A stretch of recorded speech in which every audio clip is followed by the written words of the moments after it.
Hello dear students, आप सभी का मेरे चैनल में हार्दिक स्वागत है।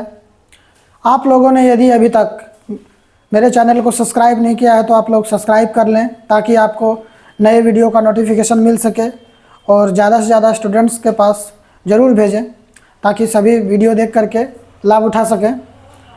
जैसा कि आप लोग जान रहे हैं कि ऑब्जेक्टिव क्वेश्चन का सीरीज चलाया जा रहा है, तो ऑब्जेक्टिव क्वेश्चन में अभी तक हमने कुल 8 चैप्टर समाप्त कर दिए हैं और आज जो है हम 9वां चैप्टर शुरू करेंगे जो कि आपके बुक के 10वां चैप्टर है। बुक का 10वां चैप्टर है। चैप्टर नंबर 10 जो है आपका क्या है, वृत्त है, सर्किल। इसके बारे में हम लोग जो है मुख्य रूप से स्पर्श रेखा, प्रतिच्छेदी रेखा, उसके बाद अप्रतिच्छेदी रेखा, इसके बारे में पढ़ेंगे।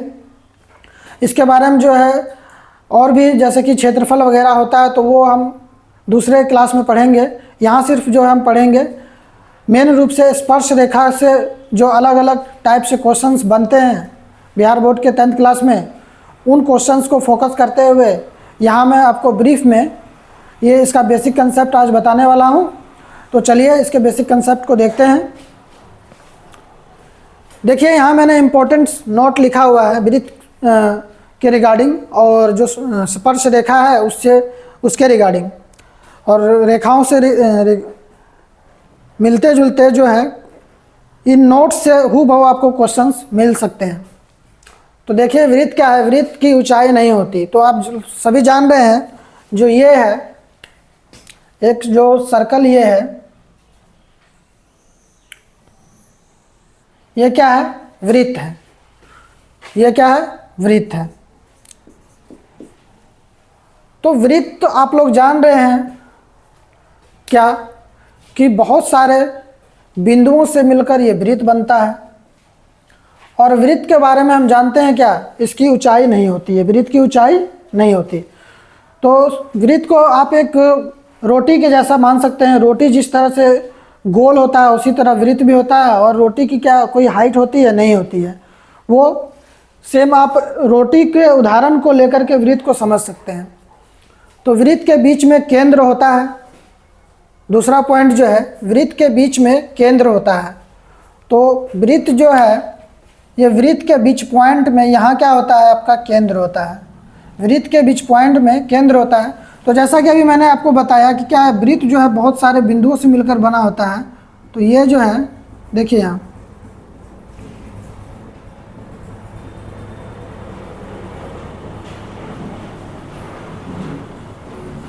देखिए बहुत सारे बिंदुओं से मिलकर वृत्त बना है।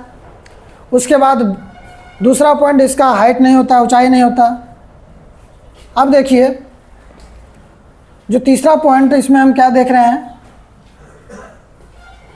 जो तीसरा पॉइंट ये है जो हमने यहाँ लिखा हुआ है दूसरे पॉइंट में, वृत्त के बीच में केंद्र होता है। तो केंद्र ये जो है, इस सेंटर को हम क्या बोलते हैं, केंद्र बोलते हैं। ये मेरा सेंटर क्या हो गया, केंद्र हो गया। इस सेंटर को केंद्र बोलते हैं।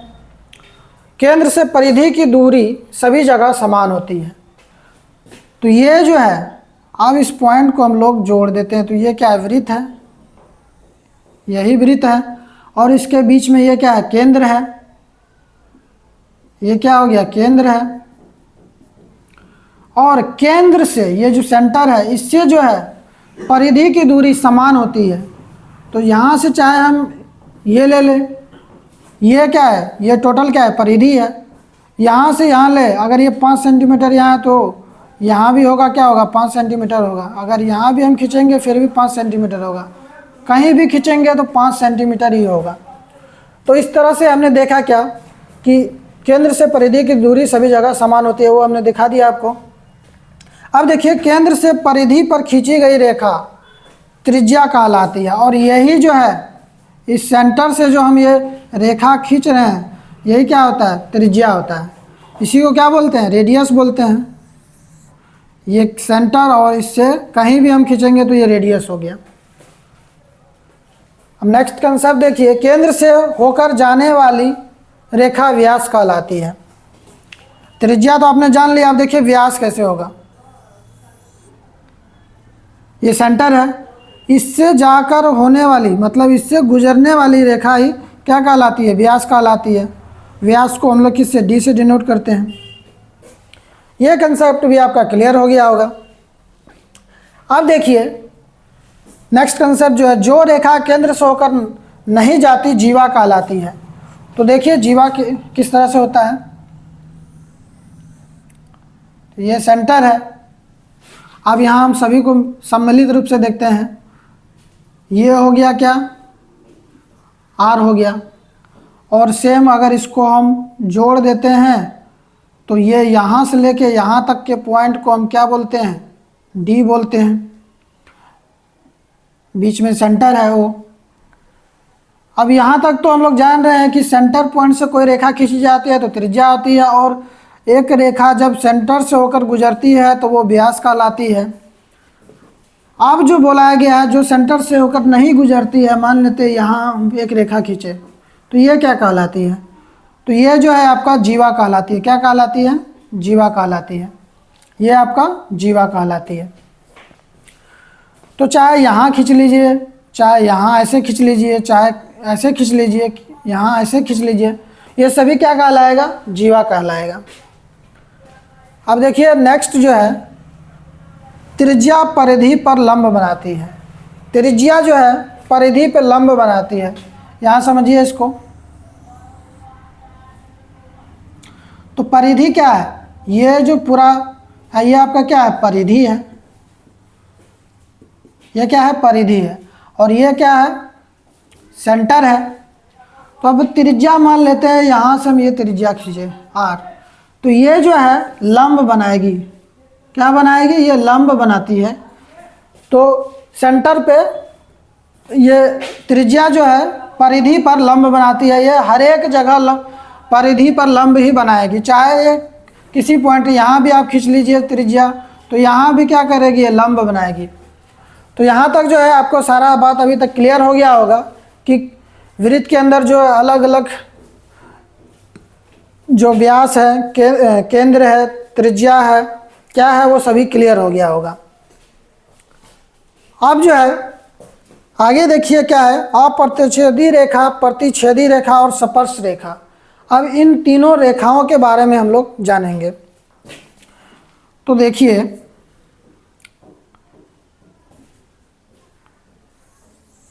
ये सर्किल हो गया। यहाँ एक कोई रेखा है,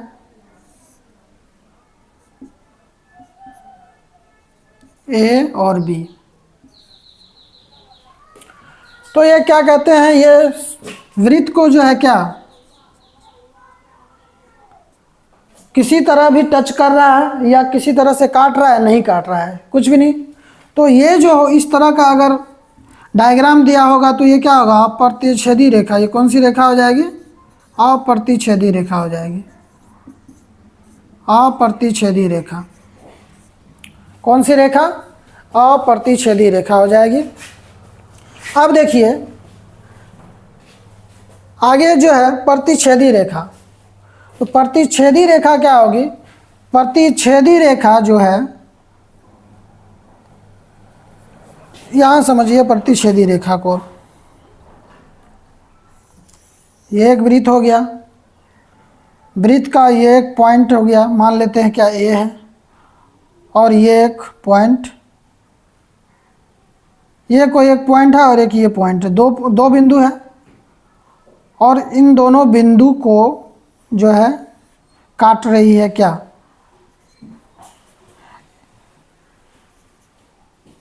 ए और बी।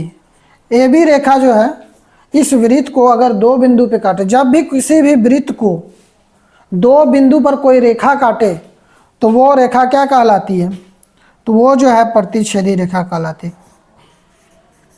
क्या कहलाती है, प्रतिच्छेदी रेखा कहलाती है।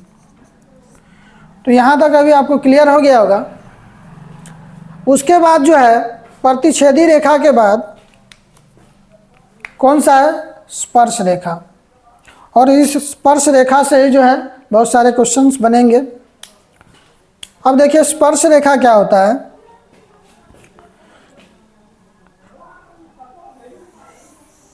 ये आपका वृत्त हो गया एक,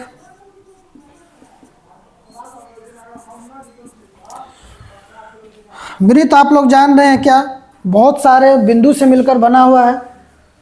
बहुत सारे बिंदु से मिलकर बना हुआ है। तो यहाँ कोई एक बिंदु है और उसी एक बिंदु से एक रेखा यदि होकर गुजर जाती है, उसी एक बिंदु से, यहाँ कोई एक बिंदु है और उसी एक बिंदु से कोई रेखा ए और बी गुजर जाती है, तो इस कंडीशन में ये कौन सी रेखा कहलाएगी? ये स्पर्श रेखा कहलाएगी। स्पर्श रेखा ये वृत्त को छूते हुए जा रही है और जो है कोई भी स्पर्श रेखा जो बनता है वृत्त पर तो एक बिंदु पर ही बना है। ये क्या है? एक बिंदु पर बना है। स्पर्श रेखा हमेशा वृत्त के एक ही बिंदु पर बनता है, एक ही बिंदु को यहाँ टच कर रहा है। इस बात को आप नोट कर लीजिएगा। तो यहाँ तक जो है अभी जो है हमने क्या देखा कि वृत्त के अंदर जो है इस चैप्टर में हम लोग यूज करेंगे वो सभी देखे। उसके बाद अलग अलग टाइप के जो रेखा है वो सभी देख लिए। अब देखिए, अब आगे हम देखते हैं, अगर ये क्या है कि सर्किल है,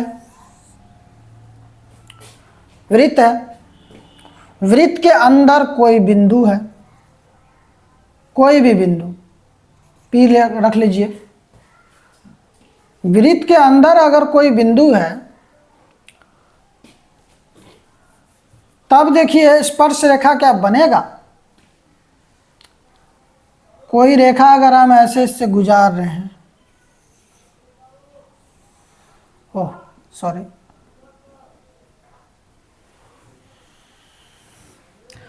इस तरह हमने बहुत सारा क्या एक बिंदु से रेखा गुजारा।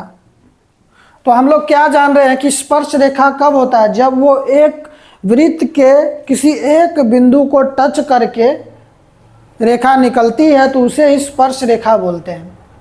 तो यहाँ तो हमने क्या देखा, यहाँ क्या देखा हमने कि एक भी पॉइंट जो है उस पॉइंट को टच तो किया लेकिन अंदर कटना नहीं चाहिए था, यहाँ अंदर चला गया। तो यहाँ क्या, इस कंडीशन में कोई स्पर्श रेखा नहीं बनेगा। क्या? कोई स्पर्श रेखा नहीं, कोई स्पर्श रेखा इस कंडीशन में नहीं बनेगा। अब देखिए, स्पर्श रेखा इस कंडीशन में कोई नहीं बनेगा। स्पर्श रेखा किस कंडीशन में बनेगा? जब कम से कम एक बिंदु को टच करते हुए निकल जाए, वृत्त को ना काटे।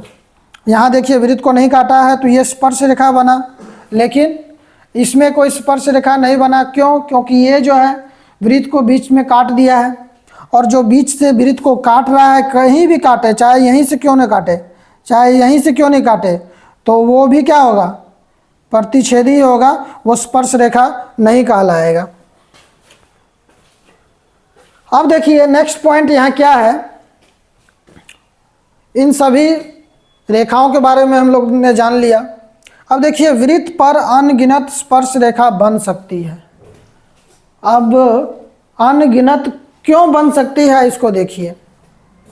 अगर मान लेते हैं, मानना क्या, हम लोग जान रहे हैं कि अलग अलग बहुत सारे बिंदु से मिलकर, बहुत सारे बिंदु से मिलकर क्या बनती है? वृत्त बनती है। तो ये भी हम लोग जान रहे हैं कि स्पर्श रेखा कब बनता है? जब वृत्त के कम से कम एक बिंदु, केवल और केवल एक बिंदु को जब कोई रेखा टच करके निकलती है तो तब क्या बनती है? स्पर्श रेखा बनती है। तो यहाँ मान लेते हैं इस बिंदु को टच किया तो एक स्पर्श रेखा बन जाएगा, फिर इसको टच करेगा तो एक स्पर्श, इसको टच करेगा तो एक, इसी तरह मतलब हर एक बिंदु को टच कर कर के कितने सारे स्पर्श रेखा बन सकते हैं आप देख सकते हैं। बहुत सारा स्पर्श रेखा इस तरह से बन जाएगा, हर एक बिंदु को टच करेगा तो क्या बनेगा? एक स्पर्श रेखा बनेगा। तो इस तरह हमने क्या देखा कि एक वृत्त पर क्या अनगिनत स्पर्श रेखाएं बन सकती हैं। कितना? तो अनगिनत अनगिनत स्पर्श रेखा बनेंगी, अनगिनत या अनेक स्पर्श रेखा बनेंगी। यहाँ तक क्लियर हो गया होगा, यहाँ तक आपको क्लियर हो गया होगा।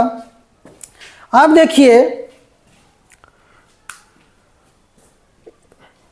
एक बिंदु से दो स्पर्श रेखा खींची जा सकती हैं, एक बिंदु से दो स्पर्श रेखा खींची जा सकती हैं, इसको अभी क्लियर करेंगे।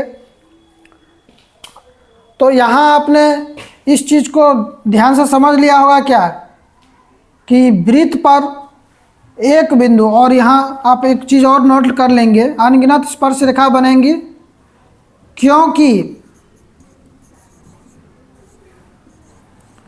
वृत्त के प्रत्येक बिंदु पर स्पर्श रेखा बन सकती है।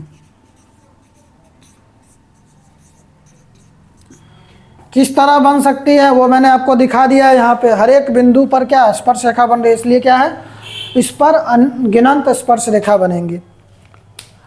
अब चलिए थोड़ा सा हम इसको मिटाते हैं, उसके बाद जो है आपको बताते हैं कुछ आगे। पॉज करो। तो चलिए आगे हम देखते हैं।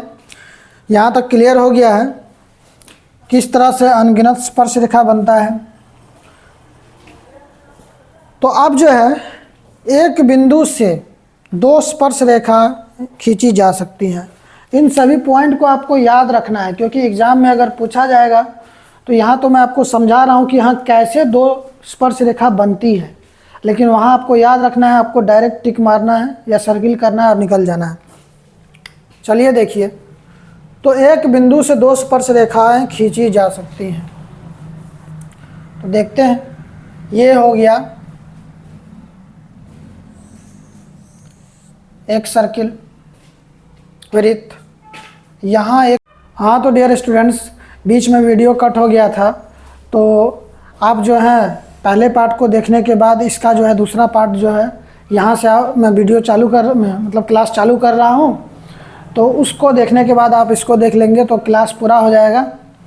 तो हम बात कर रहे थे किसके बारे में, अभी बात कर रहे थे, पिछले वीडियो में हम लोग यहाँ तक बात कर चुके हैं, वृत्त पर अनगिनत स्पर्श रेखाएं बन सकती हैं, किस तरह बनेंगी वो मैंने आपको समझा दिया हुआ है। अब जो है हम लोग बात करेंगे एक बिंदु से दो स्पर्श रेखा खींची जा सकती है। तो एक बिंदु से दो स्पर्श रेखा कैसे खींची जा सकती है, चलिए देखते हैं। तो ये एक क्या हो गया, वृत्त हो गया। अब यहाँ देखिए, ये एक कोई बिंदु है, इससे अब स्पर्श रेखा, तो स्पर्श रेखा हम लोग जान रहे हैं किसी एक बिंदु को टच करते हुए रेखा निकलती है। तो यहाँ से टच करते हुए ये निकला और यहाँ से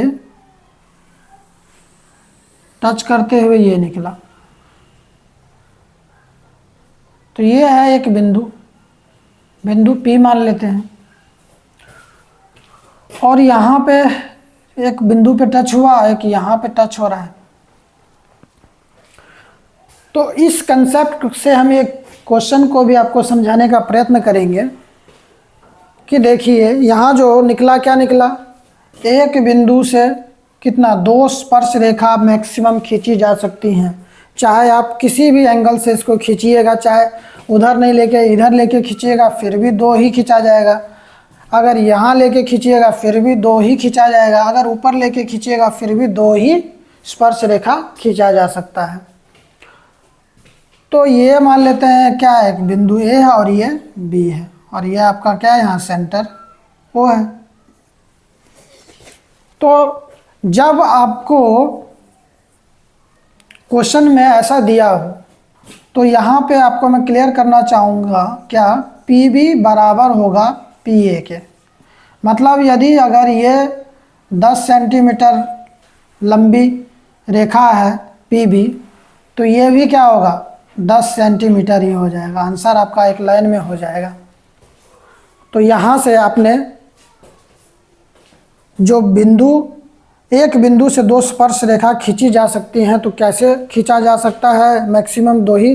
तो वो आपने देखा स्पर्श रेखा, और उस स्पर्श रेखा से जो क्वेश्चन बन सकता है उस क्वेश्चन को भी आपने यहाँ देख लिया। जब हम क्वेश्चंस लेके आएंगे तो वहाँ हम लोग डीपली देखेंगे फिर से। तो चलते हैं नेक्स्ट टॉपिक पे। तो नेक्स्ट टॉपिक देखिए, नेक्स्ट टॉपिक जो है, दो वृत्त आपस में बाह्य स्पर्श करे तो 3 स्पर्श रेखा बनेंगे। तो 3 स्पर्श रेखा जो बनती है किस कंडीशन में बनती है, चलिए देखते हैं। क्या बोला जा रहा है? दो वृत्त आपस में बाह्य स्पर्श, मतलब बाहर से उसका जो है स्पर्श हो रहा है। तो यहाँ देखिए आप,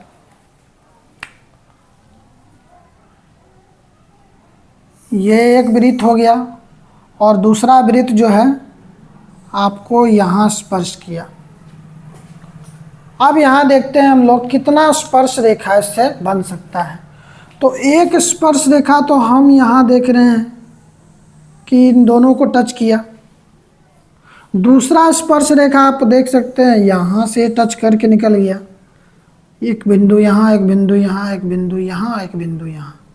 क्या और कोई स्पर्श रेखा बन सकती है? बनेगी। देखिए एक यहाँ जो है किसी एक पॉइंट पे यहाँ स्पर्श करेगा। तो इस तरह से आपने क्या देखा कि ये जो पॉइंट हमारा लिखा हुआ है बिल्कुल सही है, और आपको इसको हमेशा याद रख लेना है कि यदि आपसे क्वेश्चन पूछ लिया जाए दो वृत्त आपस में बाह्य स्पर्श करें तो कितनी स्पर्श रेखा बनेंगी, तो आपका आंसर क्या हो जाएगा? 3 स्पर्श रेखा। 3 स्पर्श रेखा बनेगी। कितना? 3 स्पर्श रेखा बना इससे। ये पॉइंट भी आपका क्लियर हो गया होगा। चलते हैं नेक्स्ट पॉइंट पे। देखिए नेक्स्ट पॉइंट क्या है? दो वृत्त आपस में प्रतिच्छेद करें, क्या करें? प्रतिच्छेद करें तो 2 स्पर्श रेखा बनेगी। तो यहाँ अब हम क्या देखेंगे कि दो वृत्त एक दूसरे को प्रतिच्छेद कर रहा है। तो चलिए देखते हैं क्या वो सही बोल रहा है। तो ये एक वृत्त हो गया, दूसरा वृत्त क्या बोला? इसको प्रतिच्छेद कर रहा है। तो ये प्रतिच्छेद कर दिया प्रतिच्छेद। अब इसके ऊपर स्पर्श रेखा हमको खींचना है। तो देखिए एक स्पर्श रेखा तो ये खींचा चला गया, दूसरा स्पर्श रेखा ये खींचा चला गया। अब आप लोग सोचेंगे कि तीसरा यहाँ खींच दें। तो यहाँ आपको मैं बताना चाहूँगा कि अगर यहाँ आप खींचते हैं तो उस कंडीशन में क्या हो जाएगा कि ये जो प्रतिच्छेद कर देगा। यहाँ आपको मैं दिखा रहा हूँ, इसको हम मिटा देंगे। अब देखिए इस वृत्त को, ये इधर वाले वृत्त को क्या किया? ये काट दिया बीच में से, और इधर वाले वृत्त को भी ये काट दिया बीच में से। तो ये स्पर्श रेखा नहीं होगा, क्योंकि हम लोग जान रहे हैं कि स्पर्श रेखा तब बनता है जब वो वृत्त के किसी कम से कम वो एक बिंदु को टच मार के निकल जाता है। तो यहाँ वो क्या कर रहा है? बीचों बीच काट देगा। यदि हम इसको ड्रॉ करते हैं तो यहाँ से हमने क्या देखा कि यदि जो है दो वृत्त एक दूसरे को प्रतिच्छेद करे तो मैक्सिमम कितनी स्पर्श रेखा? तो 2 ही स्पर्श रेखा बनेगा। कितना बनेगा? 2 स्पर्श रेखा बनेगा। इस कंसेप्ट को भी क्लियर कर लिया हमने। चलते हैं नेक्स्ट कंसेप्ट पे। क्या है?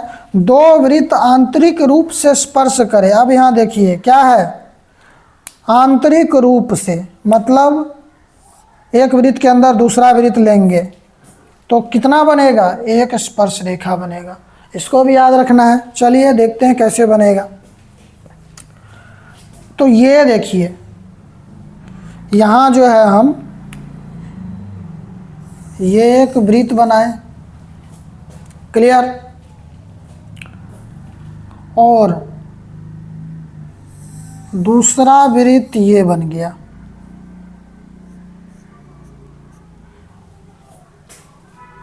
तो दोनों वृत्त है।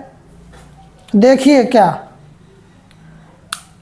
इस एक पॉइंट पे, ये जो आपका एक पॉइंट है, उस पॉइंट पे।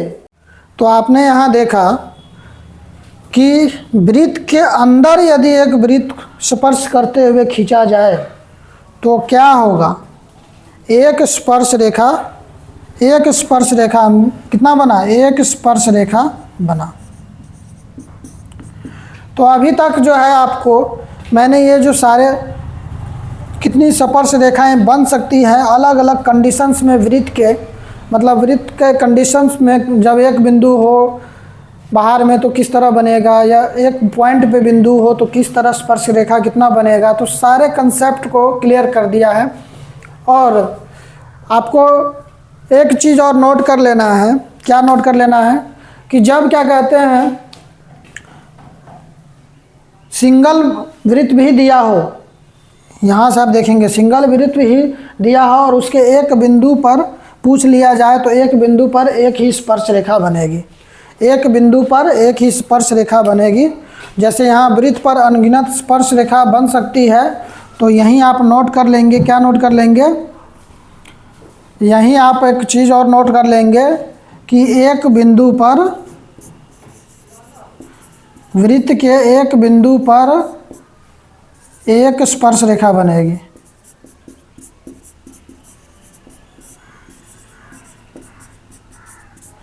ये जो है आप यहीं नोट कर लेंगे। अब यहाँ देखिए, यहाँ आप थोड़ा सा देख लेंगे, क्वेश्चंस आया हुआ है प्रीवियस में, ठीक। और यहाँ एक कोई बिंदु है, ये सेंटर है, ये स्पर्श रेखा है, ये P मान लीजिए, ये A है और ये B है, और इसे O मान लीजिए। तो यहाँ से ये क्या है, इसके ऊपर लंब है, और ये जो है इसके ऊपर लंब है, क्या है, यहाँ लंब है।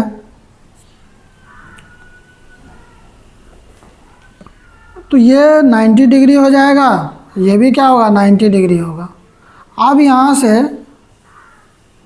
एंगल वाला अगर क्वेश्चन बनेगा, मान लेते हैं आपको यहाँ क्या दे दिया जाए, एक इस साइड का एंगल दे दिया जाए, क्या दे दिया जाए, तो 60 दे दिया जाए, क्या दे दिया है, 60 दे दिया जाए। तो 60 यदि दे दिया जाए तो त्रिभुज के तीनों कोणों का जो क्या होता है 180 डिग्री होता है। तो 100, तो हम क्या, अगर P पूछ लिया जाए, एंगल P प्लस क्या हो जाएगा, 60 प्लस 90 हम बराबर 180 डिग्री। तो P बराबर क्या हो जाएगा, 90 60 150, 180 माइनस 150 बराबर 30 डिग्री, ये आंसर हो जाएगा। उसी तरह यदि यहाँ ये त्रिभुज का 180 डिग्री होता है, तो यदि आपको चतुर्भुज के फॉर्म में दे दिया जाए तो सारे एंगल को चतुर्भुज के रूप में सभी कोणों का योग 360 डिग्री होगा। आपको 3 कोण दिए रहेंगे, तो तीनों को जोड़ करके चौथा कोण आप इससे माइनस कर देंगे तो वो निकल जाएगा। तो ओवरव्यू जो है, हमने वृत्त के लगभग जो भी क्वेश्चंस बिहार बोर्ड के 10वीं कक्षा में ऑब्जेक्टिव क्वेश्चन पूछे जाते हैं, तो ओवरव्यू लगभग हमने सारे टाइप को क्लियर करवाने का यहाँ बेसिक जो है कोशिश किया है। और मुझे आशा है कि अगर इस बेसिक क्लास को आप देख लेते हैं तो आपके जो भी क्वेश्चंस एग्ज़ाम में आएंगे आप सभी क्वेश्चंस को सॉल्व कर पाएंगे। वीडियो देखने के लिए आप सभी का बहुत बहुत धन्यवाद।